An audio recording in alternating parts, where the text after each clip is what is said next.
வெற்றியின் ரகசியத்தை அறிந்து கொள்ள விரும்பிய இளைஞன் ஒருவன் சாக்ரடிஸை சந்தித்தான். அவன் கண்களை உற்று நோக்கிய சாக்ரடிஸ், நாளை காலை என்னை ஆற்றங்கரையில் வந்து பார் என்று சொல்லி அனுப்பினார். சொன்னபடி மறுநாள் காலை ஆற்றங்கரைக்கு வந்த அந்த இளைஞனுடன் பேசிக்கொண்டே ஆற்றில் இறங்கினார் சாக்ரடிஸ். கழுத்தளவு நீர் வந்ததும் திடீரென்று அவனை தண்ணீரில் அமுக்கி பிடித்து கொண்டார்.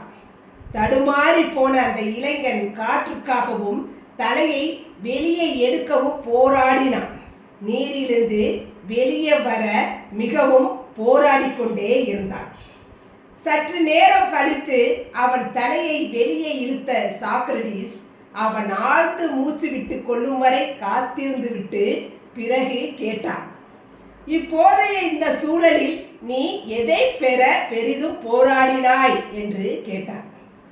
காற்றை பெற போராடினேன் என பதில் சொன்ன அந்த இளைஞனை முழுமையாக விடுவித்துவிட்டு புன்னகையுடன் சாக்ரடிஸ் கூறினார், இதுதான் வெற்றியின் ரகசியம்.